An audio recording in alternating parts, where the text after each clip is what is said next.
Okay, Ruvain. Good morning. Good morning. We just finished davening, so take a couple more minutes and we'll start. Okay. Okay.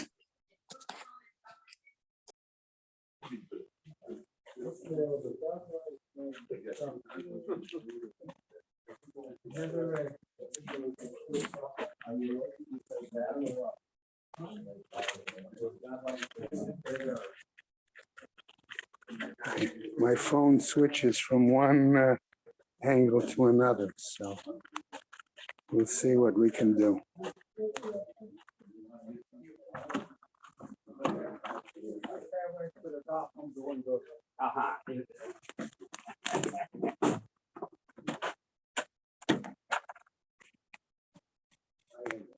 My young son said he one day was so tired that he fell asleep. I said, where are we holding on the daf when we visited?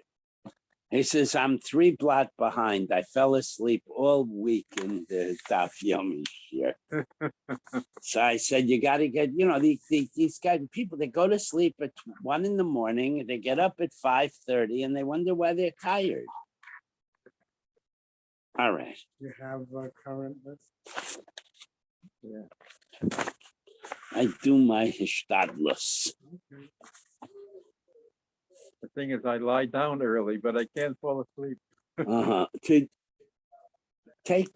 melatonin. Melatonin? Yeah, I take melatonin at night. I used to take a real sleeping pill, but the doctor said try melatonin and it That's helps. what Karen uses if she uses it. But she doesn't like to take it. Also, to make an absolutely regular schedule. Drink a warm tea or warm milk at 9 and take your clothes off at 9:45 and get into bed at 10, turn the light out. The trick is not to read in bed because the reading can stimulate you. Either reading, use of electric. Or listening to looking at a screen, like people who watch television in bed can't wake up. Good morning, Ruv. I'll see you later, Mirz Hashem. Can you hear me? No. You cannot hear me? I can hear you. You can. Okay, you were muted.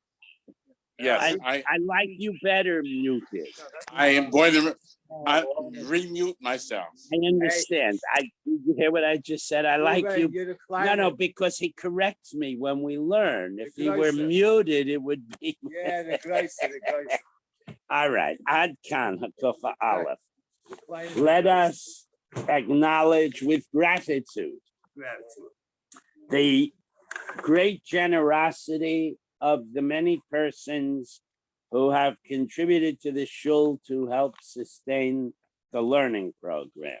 Editorially, I don't understand how that sustains the learning program, because nobody pays, Kenny. They pay for the coffee. Oh, they pay for it. No, we don't. We chip in for the coffee. No, they make. So I just a little editorial comment because you know me. I'm incapable of just doing it the way it's supposed to be done. I don't remember. All right. First of all, Michael and Judy Paretsky are sponsoring the Shalashudis this week in honor of his memory of his father, Gershon Chaim Tzvi. Friends of Year of Learning. Friends of Nina Moinister, Nechama Asna Bas Yitzchak Aaron. Friends of Stephen Vigner, Simcha Melech Ben Meir Lev Halevi. Friends of Marcy Kurtz in memory of her great niece, Leah Bracha Bas Rivka. Isaac and Evelyn Blacher in memory of his sister, Chaya Rachel Bas Iser. A month of learning, Gary and Marcia Schrager in memory of his parents, Freda Bas Hendel and David Ben Yosef. Marcia Federbush in memory of her husband, Uriel Pinchas Ben Rav Shimon. Andrea and David Dolny in memory of her father, Tzvi Herschel Hillel Ben Abraham. David Bodlander in memory of his mother, Baila Dvosha Basra Dov Beresh, his father Tzvi Ben Yaakov Yitzchak, his mother-in-law, Aunt Lachaya Bas Avraham Yosef, and his father-in-law, Yehuda Tzvi ben David Nachum. A week of learning. Vicky Rabinovich Fish and Larry Fish in memory of her father, Chaim Zusha ben Shalom ben Zion, and her mother, Itabas Tzvi, and his father, Avram David ben Shlomo Raphael. Donna Goldstein in memory of her father, Arya Yehuda ben Moshe Shmuel. Michael and Judith Peretsky in memory of his father, Gershom ben Chaim Tzvi. Learning plus Torah fun, is that a day? That today's the 26th. So a day of learning plus Torah fund by Gail and Milton Meller in memory of her father, Aryeh ben Tzvi Hirsch. And that's it. Okay. So we thank all of those persons for their contributions. Let's keep Okay. in mind, And we will also keep in mind, please, you have the list. Tzemach ben Yaakov Yitzchak, Dina Naomi Bas Lina Esther, Bachor Moshe Ruben ben Simma Tebela, ben Shamas Havin Leah, Frank Rafia, Rabbi Yeshua Shemat Leah, Yehovah ben Israel, and good redemption. Amen. Okay, we are on Nun Aleph Amid Aleph, the second line on the third word after the two dots. Okay. Hahuyasam v'yasama da'asu kaime l'rava. Two minor children, a boy and a girl whose Nebuch father passed away, came to Rava, and the issue here was, how do we deal with the fact that there is a minor child, a girl, and no father to feed her? And we're still continuing the issue of whether you can use metaltalin to support orphans and especially girls. Now we had the takana in Usha, but we've seen that the chachamim of the time were resistant to accepting that takana, and it did not hold. Just as a reminder, later in history by the Gaonim, who were prior to the Rishonim, they reestablished the takana that girls can be fed from the metaltalin, from the non-real property possessions of the dead father, the estate of the dead father, and that is the halacha till this very day. Okay. So in any event, they came to, boy and the girl came to Rava, both under 12, in her case, under 13 in his. So Amalahu Rava said to the apotropos on the estate, Ha'aluliyasam bishvil yasama. Give too much food to the little boy who can be fed mitzvah from the metaltalin, and the girl will eat the leftovers. Okay, so the rabbis weren't happy with that. The rabbi said to Rava, Vahamar, Huda Amar, Mimikar, Klai, Lo, Metaltale. But the rabbi said to Rava, Rabbi, you yourself declared that you cannot feed the orphans from the metaltalin. It has to be from the real property in the case of girls. So Rava comes up with an interesting, and furthermore, Rava expanded. Ben Mizayne, you cannot feed females from metaltalin, whether we're talking about for food for orphans. This is indirect. It's not direct. What are you talking about? I understand. But nonetheless, it was a blatant harama. Okay. Every time they made steak, they made two. This 7-year-old boy is not about to eat even the first steak, let alone the second. It wasn't a subtle aroma. It was very blatant. And he made this as a very declarative statement. Provide much more food than the little boy needs, and the little girl will be able to eat too. Okay. Okay, so they complained. They said, you yourself have ruled that girls do not get mezainos, bein l'ksuba, and the widow can't even collect her ksuba from metaltalin, from non-real estate holdings, obein leparnasa, and the girl cannot get a dowry from metaltalin, even though it gets her out from under the estate, and she would be in the responsibility of a husband. In other words, it might be a cheap deal to give her a dowry and get rid of her, but you're not allowed. So Omar Lahu, so Rava answers, I'm doing this logically. If the custodians of the estate felt the boy needed a nursemaid or a servant girl to take care of his needs, including cooking and so on, me lo yahavinanle, would we not provide her with food to eat and a place to live, etc., etc.? Kol sheken hacha, here even more so, let's provide for the female orphan, his sister, to ikatarte, because she has two roles in the family. One, she can help out, make the kid's bed, cook his meals. And two, she's his sister. So if we would pay for the servants, how much more so we should pay for the girl? And that was Rava's rationale. Tana Rabbanan, we continue the same issue. Tana Rabbanan, Echad Nechasim Sheish Lehem Achrayos. Literally, this means an estate holds property, or a man has property upon which a lien could be placed.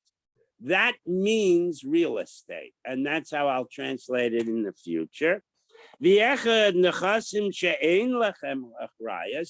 also has properties with value that cannot be mortgaged or cannot have a lien on them. And that means metaltalin, and that's how we'll movable properties, and that's how we will translate that phrase in the future.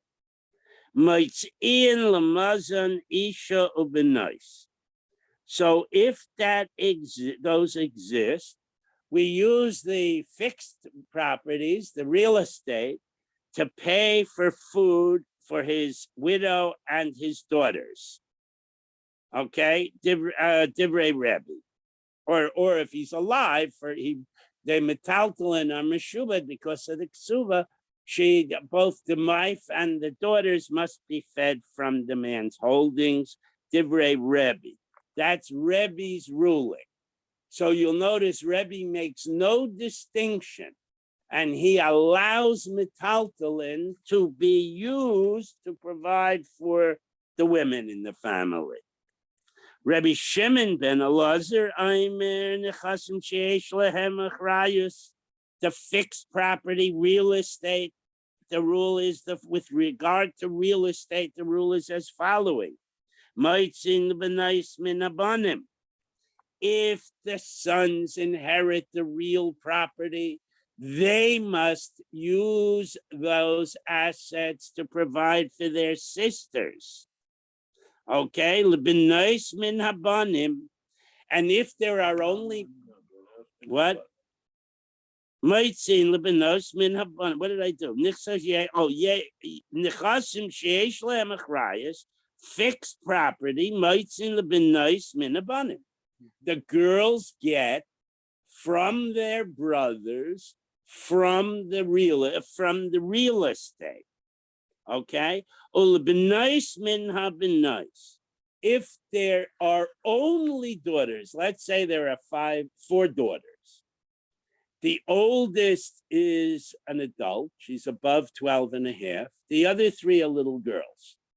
So the oldest daughter even will get her fourth immediately, and she could be the apotropos for her little sisters who are still minors, because the women inherit in the absence of men.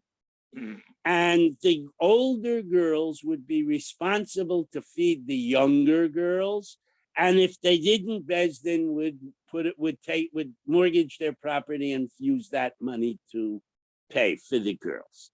Lebanim min habanim.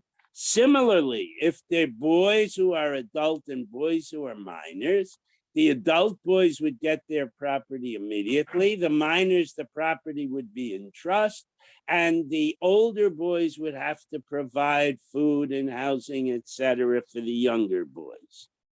Now, Labana min habenos benichse merubin. I'm sorry, Labana min habanim, the boys from the boys, and Labanim min habenos, the sons would be required to support their minor sisters, the nechasim merubin, if the estate is large enough that it would not diminish the boys' holdings to an unreasonable amount, then they are required to support their sisters both with food, housing, clothing, and provide a dowry.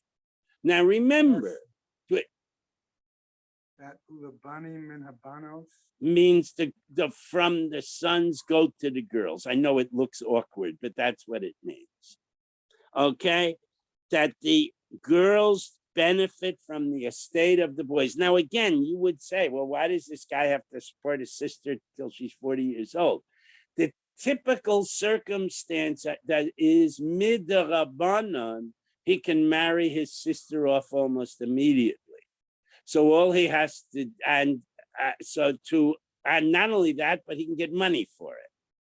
So keep that in mind. His obligation is not open-ended.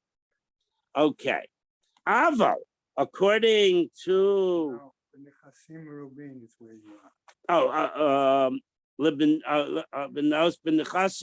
If there's enough money that the boys won't run out by providing.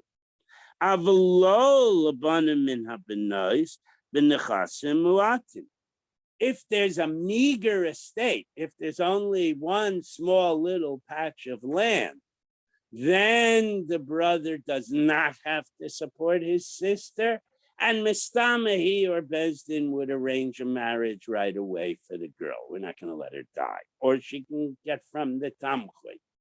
Okay. Nechasim she'ein lehem achrayus, but with regard, according to Rav Elazar, Rav Shimon ben Elazar, with regard to metaltalin, movable property, silver, furniture, clothing, books, whatever. Maitzin labanim min habanim. We would use niksei.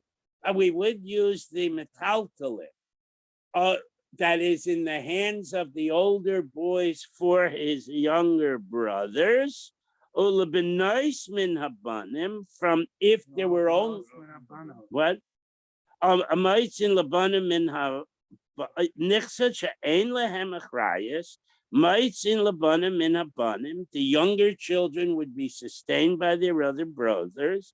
Ulbenois min habenois. Or if there are only girls, then girls could use movable property, support their baby sisters. Olabanim min habenois. If the older girls, the girls who are minors would get from their boys, from their brothers. Avlo benois. It's the opposite. Okay. Oh, if the oldest girl, who's an adult, claimed the property and was the apotropos on her younger siblings, she would have to provide for her little brother, even from metaltalin. Avlo lebenos minabon. However, if there were only metaltalin, the guy rented or the guy was a sharecropper or something, the girls would not be sustained from the estate that was only metaltalin, according to Reb Shimon ben Elazar. So we see a machlokes over here, and afalpi the kaimalon halacha Rebbe bechavero. We have a general principle that whenever or most of the time when Rebbe is in dispute with one other Tana, you can't say it's Yachid V'Rabim, it's one-on-one. One of the general principles of how you paskin is we always paskin like Rebbe unless there's reason not to. Hacha halacha Rebbe Shimon ben Elazar. But here we've been learning all along that we do not provide for the girls from metaltalin.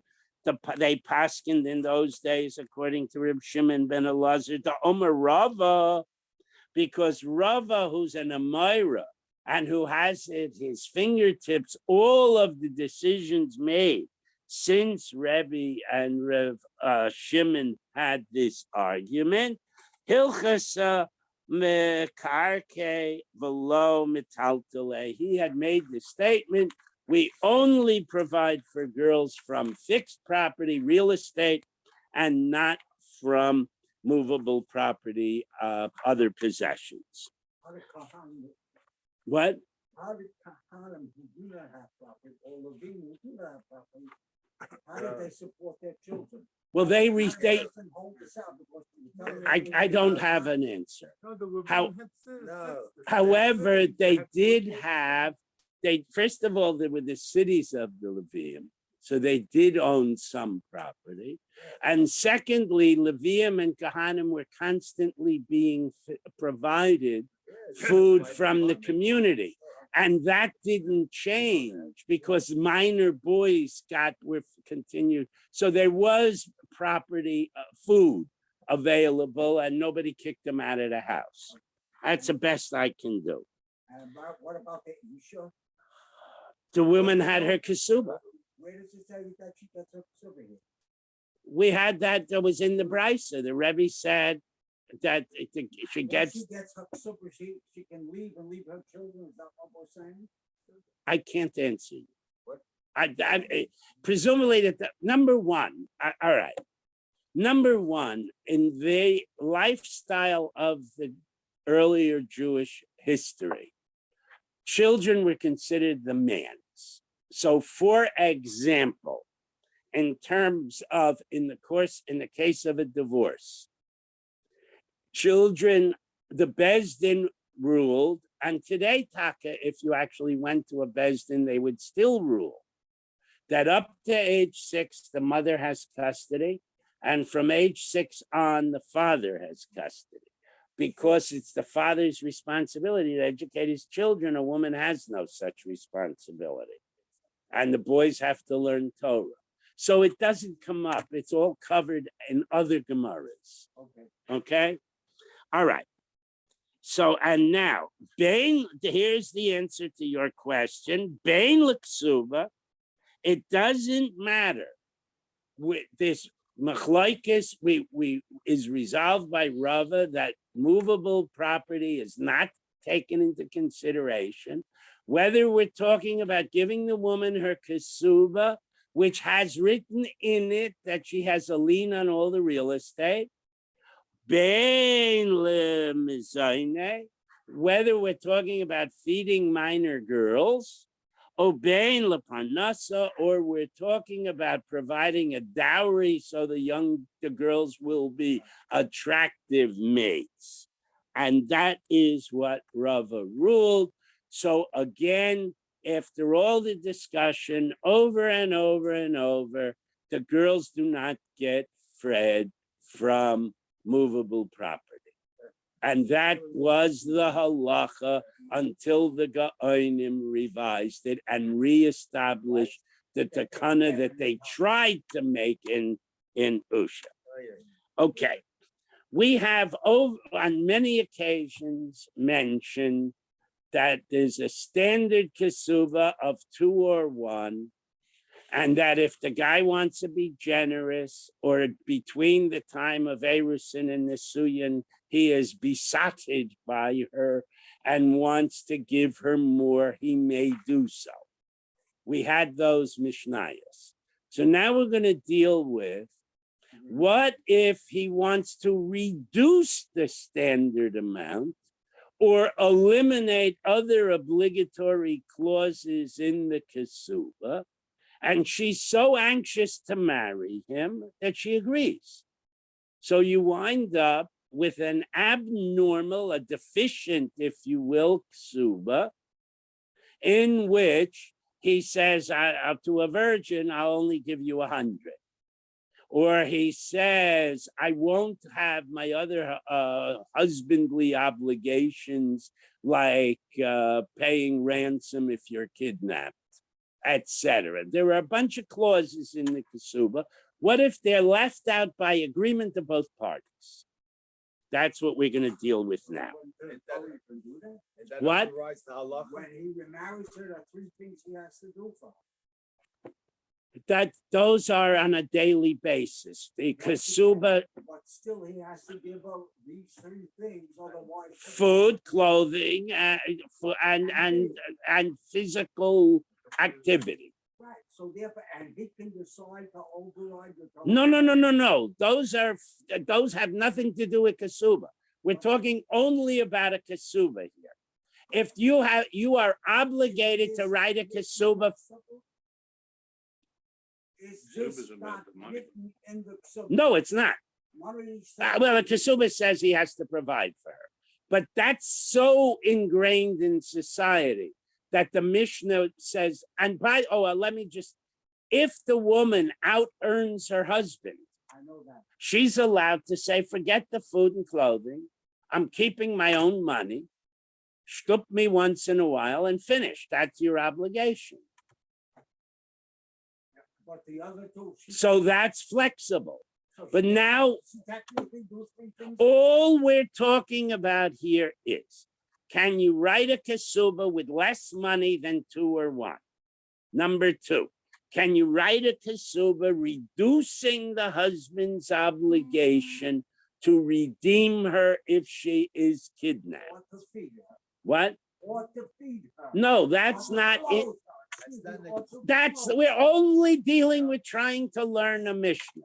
I made the mistake of giving you a heads up on what's going to be in the Mishnah. I won't make that mistake again. Okay. Lo kasav lo ksuba.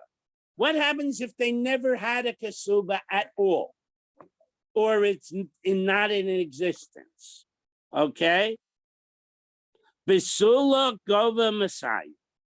Kesuba, no Kesuba, the guy dies or divorces her. If she had been a virgin when they married, she gets 200 zuz. Almana mana. And Almana gets 100 zuz. No difference. It's written, it's not written, it's not even there. Okay? Mipnei shehu tanai bezdin. Because the bezdin made a concept that is the minimum that every husband must give, and in the absence of a written document, they still give it to the woman. Okay? Go ahead. Go on. Kasav la soda shavamana tachas Messiah zuz. What if the guy writes, I will give you the field in the northeast corner that's only worth 100 zuz. And where did it go? I don't know where it went. Oh, yeah. And he writes that in the Kesuba. And he specifies, I will only give you a piece of property worth 100. In other words, only that one piece of property has a lien on it. And we both agree it's only worth 100. And you accept that you're not going to get 2, you're only going to get 1. Okay? 100%. Or or he leaves out, every Kesuba has a clause. Any real estate I have anywhere in the world has a lien on it to that the Bezdin can sell out from under my estate to provide you with your Kesuba. Correct. What if he leaves that out intentionally, Mistama? Leaves that out of the Kasuba. The law of law kol nechasim deis li acharoyin liksubaseh. You have a lien on all of my property, wherever it happens to be, to guarantee payment of your kasuba. What if he left that out? Or he writes, he's chayiv. Nonetheless, he has to pay the 200, even though he tried to get out of it by declaring, I'm only giving you 100. And even though he leaves out that my property is not going to have a lien on it, Bezdin can still act as if it did through the principle of Hefker Bezdin Hefker. Bezdin would declare the property ownerless and then acquire it on behalf of the woman. Okay? It can be done. Shehu Tanai Bezdin. Because that's a given, that's a principle that's applied by every Bezdin everywhere, and every husband and wife and every sofer who writes a kasuba knows these are the rules. Now, what if he left out a different clause? Lo kasuv lo im tishtabai afrikinon. If you are kidnapped, I will put up the money to bail you out, to pay your ransom. And I will take you back into my house to continue and after you were your episode to be my wife again. Okay, Ula Kohenes, but if she's so the problem here is obviously that they are assuming that the kidnappers mistreated her physically. And she is she was, etc. Ula Kohenes, but with regard to a Kohen the wife of a Kohen, who cannot go back to her husband even though it was rape or by bandits, etc. Ahadrinach lemedinose. I will, and now the Gemara is assuming the words here would be, I will redeem you, and I will pay for you to go home to where you came from when I married you, because Shibistama would rather be among her family if she can't be married. So he has to give her a get, give her kasuba, he has to ransom her, has to give her get, give her kasuba, and buy her a plane ticket back to California, if that's where she came from. Okay. Now, what if he left all that out? Chayev, he still has to do it. Shehu Tanai Bezdin, because Bezdin says that's in a get, whether you like it or not. Now, Nishbes, lo and behold, the woman actually is kidnapped. Chayev Lipidaisa, he is obligated to redeem her. Now, let's say the bandits want 1,000 zuz. So the husband has a shrewd lawyer. He says, you know what? Divorce her. Give her get. Pay the 200 and say you're on your own, babe. Pay your own ransom. That's what the husband thinks he could do. Im Omar Hare Gita Uksubasa. I'll give you your 200 zuz and I'll give you a get, pay your own ransom. Ein Rashai, he's not allowed to do that. Look, Lokto Chayev L'Refuoso. Another thing written in the Kasuba, if she becomes ill, he's responsible for the doctor bills. Okay, so Omar, this time, Omar Hare Gita Ksubasa Tirafe Esatzma. Here's your 200 zuz. I don't want to be involved with you anymore. Here's your get. Pay your own doctor bills. Rashai, that's allowed. So before everybody starts jumping, let me explain that doctor bills are a part of the general requirement of sustaining housing. If you give your wife a get, you no longer have to pay her rent. You no longer have to feed her. So too, you no longer have to pay her doctor bills. That's the presumption. Okay? So now we notice there are like 3 segments to this Mishnah. Money. Who wrote the first part of this Mishnah? Rabbi Meir here. It has to be Mistam, it has to be Rabbi Meir. The Amar. Kol hapoches lebisula b'masayim. Anytime you try to reduce the amount from 200 for a virgin, or you want to reduce the 100 for a widow, harezu be'ilas nus. If you try to pull that off, the marriage itself never really happened and you were living in sin all this time. Rabbi Yehuda, because if you tried to say that this Mishnah was Rabbi Yehuda, Ha'amar, Rabbi Yehuda says you could come up with the following harama, okay?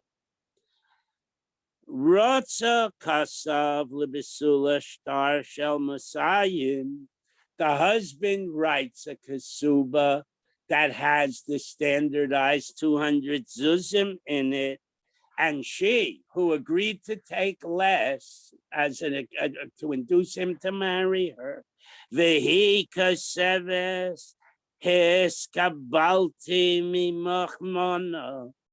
She writes an IOU to her husband saying, you lent me 100 mana. So at the time of the death or divorce, she presents the kasuba, his estate presents the IOU, and therefore she only gets 100. Now our Mishnah ruled that out. So it can't be Rabbi Yehuda who says you can do it. So the Mishnah had to be Rabbi Meir. Okay? Now what if it's a widow? The almana mana, he writes 100 as is required. Vihi kazeves his kabalti mimecho chamishim zuz. You lent me 50 zuz, and then he only has to pay the other 50. So that's all what Rabbi Yehuda would say. Ema seifa. But let's look at the next clause in the Mishnah.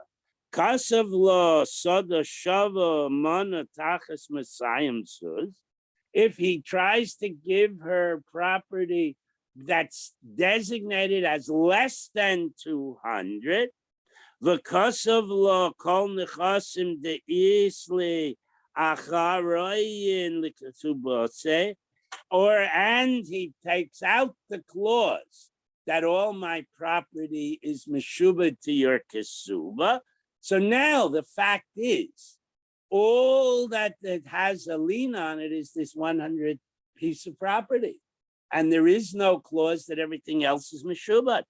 Chayev, nonetheless, Bezdin would force him or his estate to give her 200, and they would use eminent domain to take property away from his estate to pay her off. Shahu Tanai Bezdin, because that's the rule. Okay? So, As Yanda Rebbe Yehuda, in the opinion of Rebbe Yehuda, now we're going to try and look at other possibilities here. The Amar Chrayis Ta'o Sofer, who Rebbe Yehuda also said somewhere that if you leave my property has a lien on it clause out of a promissory note or a kasuba, we assume that to be a copier error, where they cut and paste and they made a mistake. Literally, the words mean that the sofer made the mistake and neither of the parties intended that clause to be missing. The Rebbe Meir, because if we were talking as this is all Rebbe Meir, Ha'amar achrayus lav ta'osoferhu. Rebbe Meir says it's not a mistake. He tried to pull a fast one. He intentionally left it out, and Bezdin doesn't let him get away with it. So that has to be the concept that it was intentional would, or an error rather, would have to be Rebbe Yehuda. The Tanan, and now we're going to try and compare a regular promissory note that's in the course of business to a kasuba. Is a kasuba like all it really is a promissory note under these conditions I will pay you such and such, or is it not that? The Tanan, we have a Mishnah. You find an IOU, a promissory note sitting in the street somewhere. If that promissory note stipulates that there's a lien on specific property, lo yachzor, you cannot return it to the creditor, because if you did, shebezdin nefra'in mehen, the bezdin would confiscate property from the borrower to pay off the lender. Now, the reason it was on the street could be that the borrower already paid and it was now taken away from the creditor and he dropped it somewhere. So based on the doubt of to whom it really belongs, we cannot return it to the creditor. Okay? The ein behem achrayus nechasim. But if there is no lien placed on other property, in modern English, it would be a non-recourse loan. I owe you $100. If I don't pay you, too bad. There's nothing you can do about it. Okay? Then, yachzer, you give it back to the lender. Because if indeed he never paid, he can now use it to claim, and the other guy, being a good person, will pay it back. But if it was already paid, the other person will say, I already paid it. And Bezdin, she'en Bezdin nefra'in mehen, and Bezdin would not have the power to confiscate property to pay off the creditor. So there's no risk in giving it to the creditor, so you can do so. Divrei Reb Meir. That's Reb Meir's opinion. But the other rabbis, including Reb Yehuda, Amrim, they all say, Echad Zevi, Echad Lo Yachzir, you do never return a found promissory note to the lender. You destroy it or pay it back to the person who lent. You destroy it or give it to the person who borrowed. Shebezdin nefroyin mehen, because Bezdin can declare his property hefker and use it to pay the note off if the creditor presents the note. The note is considered, like Judge Judy said, the square box of the contract. Nothing else counts. So the creditor saying, the borrower saying, but I paid him back already, is meaningless. The guy has the promissory note and it's not stamped paid. Okay? Reisha Rebbe Meir. So we have to say that the first part of this is Rebbe Meir, the Sefer Rebbe Yehuda, and the second part is Rebbe Yehuda. But it's a short brisa and no names are mentioned, so that doesn't make sense. V'chi tema kula Rebbe Meir he. If you say that the whole brisa is Rebbe Meir, Shani later Rebbe Meir ben Ksuba l'shtare. So Rebbe Meir would make a distinction between a standard promissory note and a kasuba. He said they're not really the same thing. Okay? Omishani, did Rebbe Meir really make such a distinction? Vasanya, we have a brisa. Okay. We're going to give a brisa now that here, we use the example of the kasuba, so I'll repeat that. The man writes in the kasuba, my 200 I have to give you is guaranteed by all the property I own anywhere. Now, it's like a mortgage. If you had an apartment in Century Village and you had a mortgage on it, and you sold the apartment, one of two things could happen. You have to pay off the mortgage before you transfer it to the borrower, and he owns it free and clear. Or, assuming it's an assumable mortgage, the borrower could say, okay, I'll take the property, I'll pay only the part that you don't owe, and I'll assume responsibility for the mortgage, and I'll pay off the mortgage over time. Similarly, if a married man sells property, it's understood that eventually, if he dies or he divorces his wife and there's nothing else for them to claim, they could go and they could claim from the holder, they could claim that property back to satisfy the ksuba because that property is considered mortgaged, okay? But we have a brisa that says there are certain circumstances where that's not true, where the man can sell property with no lien on it, and the only lien in place is on property that he happens to be holding at the time that the Bezdin is involved. Okay, he died, for example. Okay, Chamisha Goivin Min HaMechoreres. There are 5 cases where the borrower, where the lender can only claim from property currently in the hands of the borrower. Okay? Peiros v'shevach peiros.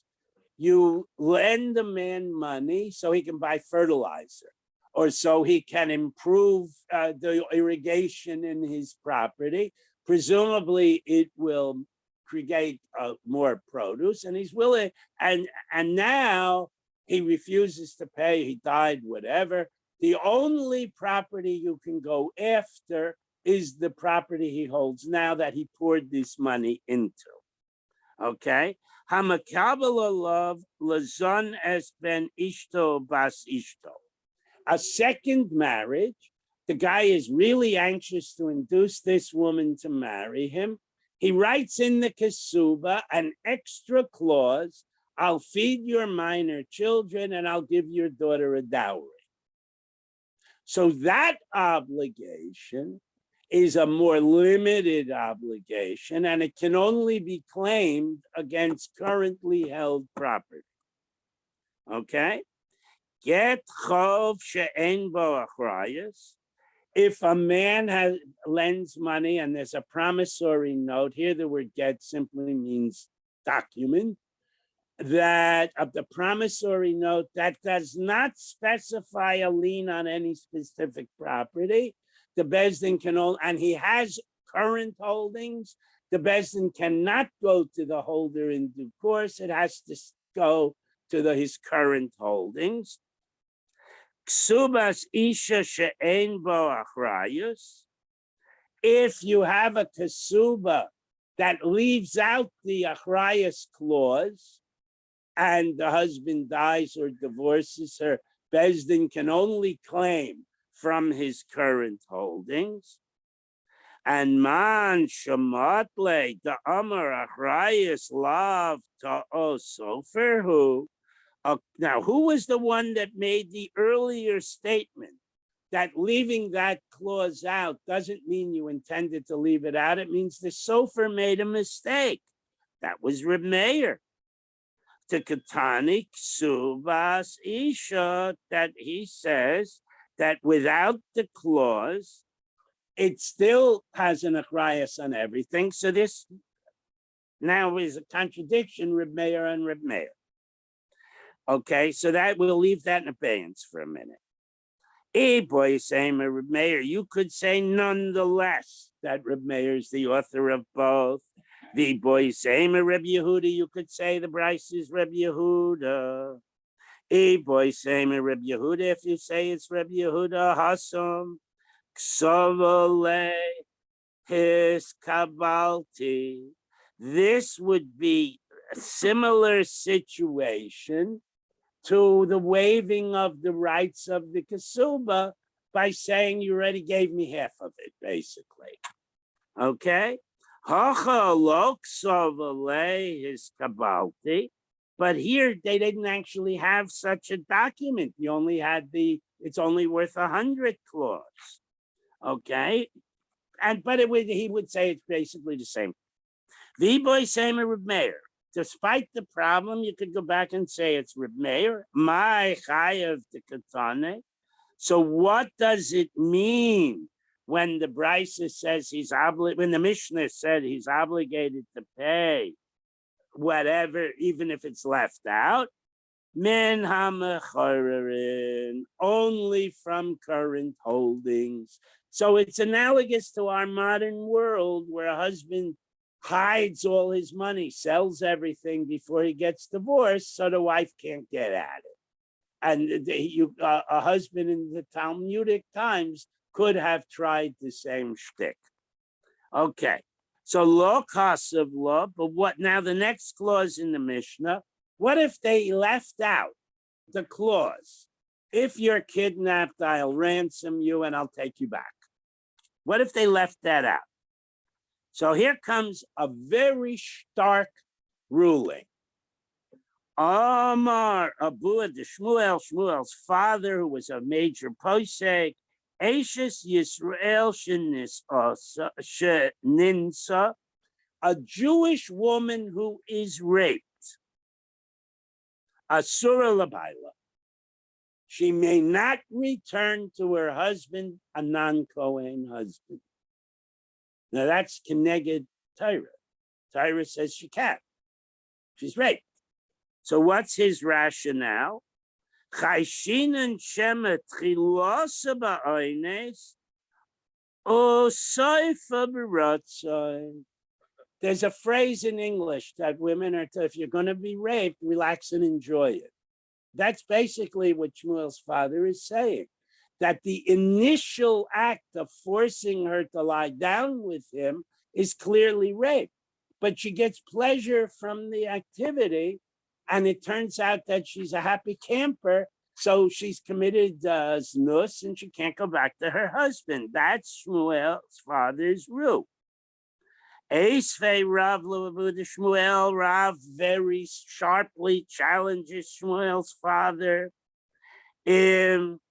Tishtabai Afrikinan va'oisvinan lila into. But the Suba itself spells out, if she's a captive, he has to redeem her and he has to take her back. So Ishtik, Shmuel's father, remained silent, meaning we don't know at this point. He may have had a perfectly reasonable answer back, or he could have accepted Rava and, you're right, and remained silent.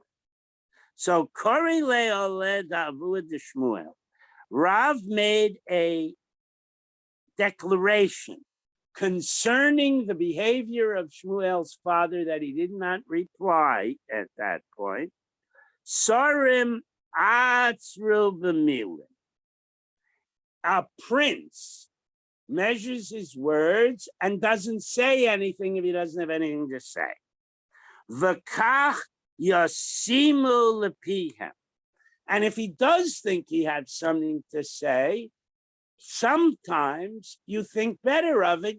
You figuratively put your hand over your mouth and you don't say it, even though you have what to say, so that you don't continue the argument. So Rav praised Shmuel's father. Either he did not have an answer, or he had an answer but chose not to give it. So the Gemara asks, "My is Leila Meimar." If he chose not to answer, what could he have answered? Bishavuya hekilu. When it comes to girls who are kidnapped, we rule leniently and let them go back. But in a normal rape in Central Park, we would not let her go back. That could have been Avud Shmuel's answer. Ulavud Shmuel. So if you have, okay, you have this one exception.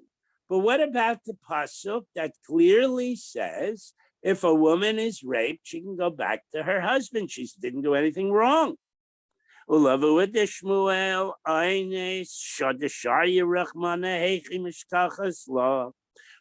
would there ever be a case of a rape where the woman was clearly not enjoying it? Now, I'll just interrupt to say that modern medicine and modern psychology have determined that men can get an erection, women can have an orgasm even from a rape. And if a woman tries to rape a man, he can get an erection. The reality is that a forced sexual act, the other party can have physical enjoyment. So Abu Shmuel is correct in that. So what would be the case where he, in his out there opinion, would accept the Torah, would apply the Torah rule that she does go back to her husband? So he said the answer would be Kagon, the Ka'amre Edim, Shatzavocha Mitchilad Sof. That there were actual witnesses who said the woman was screaming, stop, stop, no, no, the whole episode. And clearly those witnesses would testify that she was totally disinterested in this relationship and did not have a physical response. That would be the only case where Abu Shmuel would apply the pasuk. Opliga the Rava. And we saw that Rava disputes that opinion. The Omar Rava says, Kol shetchilasa ba'aynes ubisof baratzon. If she's forced, we really don't care whether she had an involuntary response to the rape. Nevertheless, afilu he omeres hanichalo, and this is a guzma. Even if she says, leave him alone, let him keep going. Sha ilmole nizkek la ish shachrotay. If he didn't rape me, I would have to pay him to rape me. In other words, it's a guzma. He is saying, even if she clearly had a wonderful time as a result of this rape, muteres, she can still go back to her father. To her husband, rather. My timer, what's the rationale? And now here is the brilliance and the very advanced thinking of the Gemara. Yetzer alavasha. Literally, it means he clothed her with sexual desire. Figuratively, it means people do have this involuntary response, and it's not the woman's fault it was involuntary. And therefore, even if she enjoyed the episode by the end of it, nonetheless, she can go home to her husband. Okay? Tanya Kavase the Rava, we have a brisa that backs Rava up. Hulonis Pasha. If she was not forced, Asura, she cannot go back to her husband. Ha nispasa muteres. But if she was forced, she can go back to her husband. V'yeshloch achren acheres. But there is another possibility, a third possibility. Sha'afa pilon isposa, even though she was not forced. She can go home muteres, she can go home to her husband. The ezuzu, what would that case be? Ko shenischi losa ba'ainesu b'sofa b'ratzon, the case we've been discussing, where in the course of the event, she winds up deriving pleasure from it. So that would, nonetheless, she can go back to her husband. Okay. Tanya Idach, there's another brisa that deals with similar issues. Who lo nispasa, she was not forced. Asura, she cannot go home to her husband. Lo nispasa muteres, she was forced. She can go back to her husband. The Eshlacha Acheres, there is another possibility. Sha'afa nispasa, even if she was forced, Asura, she cannot go to her husband under any circumstance. The Ezuzu, what are we talking about in that option? Ashes Kohen, she's the wife of a Kohen.